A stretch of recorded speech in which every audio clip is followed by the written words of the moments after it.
Arctic is a place that keeps its secrets buried beneath ice. Its silence in the far northern wilderness of Canada. Beyond civilization, beyond roads, beyond help, lies a frozen lake called Anjikuni, a place so remote, so untouched, that even today, almost no Americans have ever heard its name.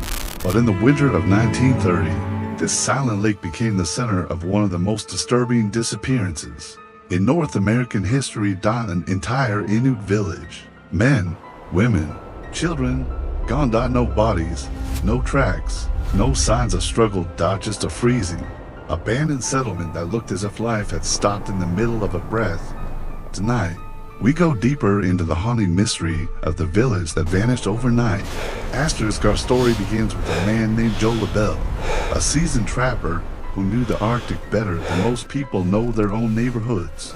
He wasn't a man who feared the dark, or the cold, or the isolation of endless snow. But on this night, something felt different.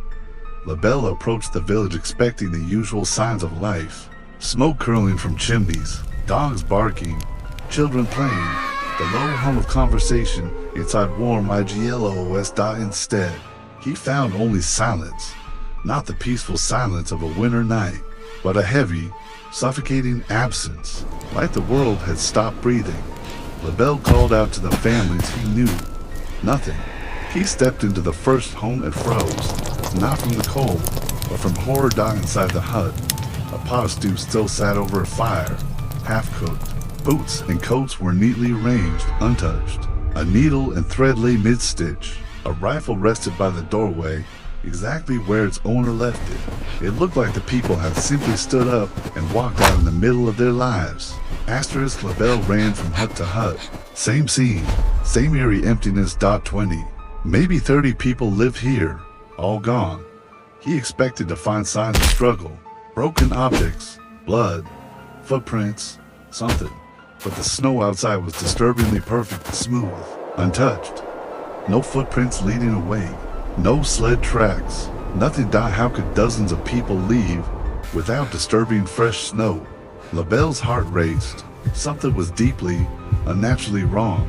Then came the discovery that truly chilled his blood. Near the edge of the settlement, he found the sled dogs. All of them dead. Still tied to their posts, still in position, frozen in a way that suggested they had been left for days, without food, without water. To an Inuit family, dogs weren't just pets, they were survival. Leaving them tied up, leaving them to die, was unthinkable. This wasn't a village that planned to leave. This was a village that left suddenly, or was taken suddenly. LaBelle could no longer deny the truth. Whatever happened here, it happened fast. Too fast for anyone to grab a coat, too fast for anyone to release their dogs, too fast for anyone to survive. Terrified, LaBelle abandoned the settlement and traveled through dangerous winter terrain until he reached the nearest telegraph station. He reported what he saw, and soon the RCMP arrived. The Royal Canadian Mounted Police were used to harsh winters, violent storms, and difficult rescues, but nothing could prepare them for Anjikuni Lake. Like LaBelle described, the village was frozen in time. But investigators found something even stranger. No footprints whatsoever. Not human, not animal. Snowfall had definitely occurred, but even then, the snow was undisturbed. Something wasn't adding up.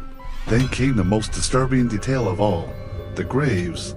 The village cemetery had been tampered with. Graves were opened, not dug up, but pulled apart as if the heavy stones had been lifted from above. The bodies inside were missing. Why would someone take bodies from graves? Why would anyone take the dead? Investigators kept searching, but the more they uncovered, the darker it became. As the RCMP documented the scene, another trapper, traveling miles away, reported seeing something above the village the same night of the disappearance. A blue light, hovering, silent, glowing above the lake.